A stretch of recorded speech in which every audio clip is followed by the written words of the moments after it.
Ya, belum 1 tahun beroperasi, PT MRT Jakarta sudah meraup keuntungan 60 miliar rupiah.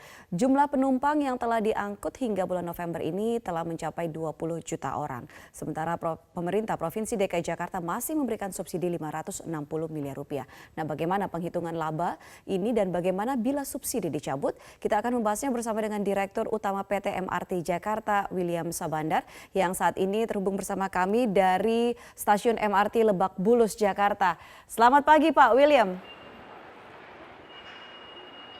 Selamat pagi Mbak Ami, selamat pagi pemirsa. Baik Pak William, ini MRT Jakarta sudah untung 60 miliar rupiah. Bisa dijelaskan lebih detail ini keuntungannya dari mana saja dan apakah ini memang sudah sesuai dengan target yang ditetapkan oleh PT MRT Jakarta? Iya, terima kasih. Jadi ini sebuah prestasi ya, karena ini adalah tahun pertama MRT Jakarta mulai beroperasi. Dan kalau dikatakan apakah sesuai target, tahun pertama ini kita melebihi target ya. Apa yang menyebabkan target itu bisa kita capai 60 miliar itu karena kenaikan jumlah penumpang, karena sejak MRT beroperasi dari target 65.000 penumpang sampai hari ini rata-rata penumpang per hari itu mencapai 91.000 penumpang per hari, dan tentu itu menaikkan margin pendapatan ya dari target yang sudah kita rencanakan. Dan yang kedua, pendapatan dari non-tiket, jadi non-fare box revenue yang tadi juga sudah dikatakan itu datang dari berbagai sumber, dan itu dua komponen besar. Komponen utama tentunya ditambah dengan subsidi dari pemerintah kepada penumpang yang naik MRT Jakarta. Nah, ini komponen-komponen ini kemudian yang membuat bahwa dari rugi setahun sebelum beroperasi, perusahaan MRT boleh meraup laba 60 miliar rupiah di tahun pertama beroperasi. Tentunya ini bukan hasil final, karena laporan akhir, laporan keuangan tahun berjalan ini akan diaudit dan baru kita ketahui hasil akhirnya nanti di Maret setelah diaudit oleh pihak independen. Oke, Pak William belum menyebut sebenarnya target awal yang ditetapkan oleh PT MRT ini berapa sih Pak? Target laba? Well, target awal ada ya, kita tidak menargetkan laba karena ini adalah tahun pertama beroperasi ya. Jadi subsidi yang diberikan itu diperkirakan cukup untuk menutupi kebutuhan operasi perusahaan di tahun pertama. Oke, Pak William kalau boleh disampaikan sebenarnya persentase keuntungan dari tiket dan non-tiket ini berapa besarnya? Oke, jadi tadi kita sudah lihat bahwa total revenue, total pendapatan yang kira-kira diraup pada tahun pertama beroperasi ini mencapai sekitar sedikit di atas nilai 1 triliun rupiah. Komponennya itu datang dari 4 pendapatan utama. Nah, yang pertama dari tiket. Dari tiket itu yang disubsidi ya, dari harga keekonomisan Rp30.000 per penumpang, kemudian Rp10.000 itu yang merupakan harga tiket rata-rata penumpang, itu kita dapatkan kira-kira Rp180 miliar. Kemudian pendapatan yang kedua adalah pendapatan non-tiket ya. Pendapatan non-tiket itu datang dari komponen-komponen seperti periklanan, kemudian naming right ya, seperti Lebak Bulus ini kita beri nama Lebak Bulus Grab. Ya, dan ada beberapa 5 stasiun lain yang juga kita beri nama seperti BNI Duku Atas, kemudian Istora Mandiri, Blok M BCA, kemudian Setiabudi Astra. Itu per tahun ini dia mendapatkan nilai totalnya, kemudian ada sekitar 225 miliar. Ada pendapatan dari retail juga, dan ada pendapatan dari telekomunikasi. Pendapatan yang ketiga itu datang dari pendapatan subsidi. Subsidi ini diberikan kepada penumpang karena tadi nilai keekonomisan tarif yang diberikan itu di atas dari nilai tarif yang diputuskan penumpang oleh pemerintah. Itu sebesar 560 miliar, dan yang terakhir adalah pendapatan lain-lain ya, dari bunga bank, dari selisih kurs sekitar 40 miliar. Nah, tadi sudah Kira-kira itu. disebutkan berkali-kali soal subsidi 560 miliar. Apakah dengan adanya laba sebesar 60 Ya. miliar tahun ini, di luar dugaan dari PT MRT Jakarta sendiri, kemudian ini akan berdampak bahwa akan ada penyesuaian terhadap besaran subsidi yang akan diberikan oleh Pemprov DKI ke depan? Ya. Jadi prinsipnya kalau kita melihat subsidi itu sebenarnya bukan diberikan kepada MRT Jakarta, tapi diberikan kepada penumpang akibat nilai keekonomisan. Jadi tarif yang diputuskan pertama itu kan 30.000 rata-rata per penumpang. Kemudian pemerintah memutuskan 10.000. Nah, ada 20.000 nilai yang kemudian menjadi nilai subsidi. Pertanyaannya, apakah ini bisa diturunkan? Sepanjang dia beroperasi secara normal, sebenarnya nilai subsidi itu akan selalu ada. Tetapi bisa diturunkan, bisa.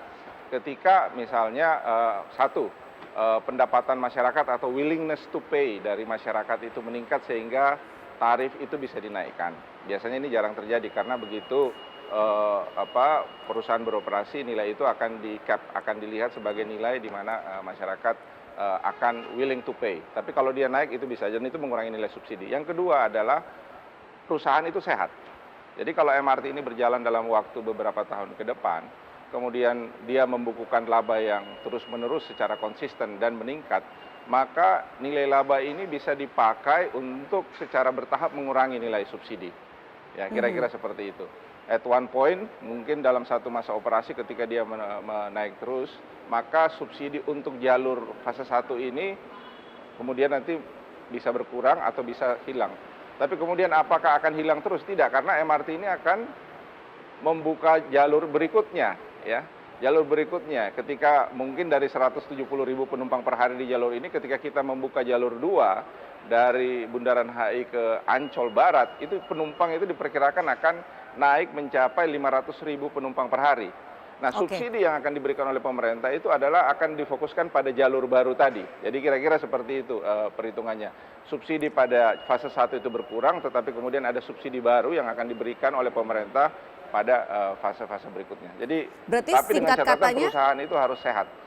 nah, berarti singkat katanya bahwa subsidi ini Ya. juga dalam beberapa tahun ke depan tidak akan dikurangi subsidi bagi PT MRT Jakarta dan tidak akan ada penyesuaian tarif seperti itu. Ya, kalau saya menghitungnya dalam 3 tahun ke depan ini subsidi tidak akan dikurangi. Dalam tahun ketiga setelah beroperasi, kita pelan-pelan akan menurunkan subsidi karena pada tahun itu perusahaan sudah mendapatkan laba yang cukup diberikan untuk menyetor dividen. Nah, nilai dari dividen ini bisa dipakai untuk mengurangi nilai subsidi yang ada. Lalu Pak William, dengan laba yang didapatkan dan juga mungkin kalau kita lihat tadi kan sempat disampaikan proyeksi ke depan ini juga sangatlah menjanjikan untuk PT MRT Jakarta, terutama jika misalnya sudah ada jalur-jalur baru yang juga dibuka dengan potensi penumpang juga akan semakin meningkat lagi. Nah, lantas pelayanan apa yang kemudian juga akan ditingkatkan bagi masyarakat? Yang pertama, MRT mendapatkan mandat untuk melakukan pengelolaan kawasan. Jadi yang sekarang coba kita lakukan adalah memberikan kenikmatan atau kenyamanan perjalanan kepada penumpang pada jalur MRT Jakarta. Tetapi kemudian dalam tahun depan kita mulai memberikan kenyamanan pada kawasan di stasiun dan di sekitar stasiun. Integrasi MRT dengan public transport yang lain. Itu dalam pengertian pelayanan. Jadi kita akan terus meningkatkan layanan-layanan yang akan diberikan kepada para penumpang. Yang kedua adalah komitmen kita untuk terus menambah panjang jalur MRT Jakarta. Sebagaimana diketahui, pemerintah DKI Jakarta sudah berkomitmen untuk menambah panjang untuk utara, selatan, timur, barat, bahkan target sampai 2030 itu adalah 230 km. Nah, komitmen ini bisa kita perpanjang atau jalur ini bisa kita perpanjang ketika perusahaan itu sehat. Artinya kontribusi pemasukan ini bisa kita pertahankan untuk selalu meliraba. Nah, ketika kita melakukan line expansion, itu layanan kita juga akan semakin baik karena MRT itu akan semakin menjangkau tempat-tempat yang selama ini tidak dijangkau, tentunya dengan integrasi dengan transportasi publik yang lain. Bisa dibayangkan Mbak Ami, saat ini misalnya MRT itu hanya ada di jalur selatan ke pusat kota, dari Lebak Bulus ke Bundaran HI. Kita berharap dengan apa yang sekarang kita siapkan di tahun 2024 atau di 2025 awal, MRT dari Bundaran HI itu sampai ke Ancol Barat. Oke. Kemudian Nah, nanti kita sedang merencanakan untuk fase berikutnya, fase 3 Timur Barat juga mencapai Jakarta Timur dan Jakarta Barat. oke. Baik Pak William, ini terakhir singkat saja, kalau tahun pertama belum berani Ya. menargetkan apa-apa pendapatan, berarti ini harusnya jauh lebih optimis dong di tahun kedua atau lebih tepatnya tahun depan. Berapa target yang kemudian akan ditetapkan oleh PT MRT Jakarta? Target kalau tahun pertama kita dapat 60 miliar laba, tahun kedua kita targetkan mendapatkan 200 sampai 300 miliar laba, dan tahun ketiga kita di atas 300 miliar laba. Dan itu memungkinkan kita untuk mulai menyetorkan dividen dan mulai berpikir untuk kalau sustainability-nya terjaga, kita sedang berpikir atau sedang melihat kemungkinan untuk go public IPO di tahun 2022. Oke, baik, dinantikan akan seperti apa langkah yang akan dilakukan oleh PT MRT Jakarta. Terima kasih Pak William Sabandar, Direktur Utama PT MRT Jakarta sudah bergabung bersama kami di Metro TV.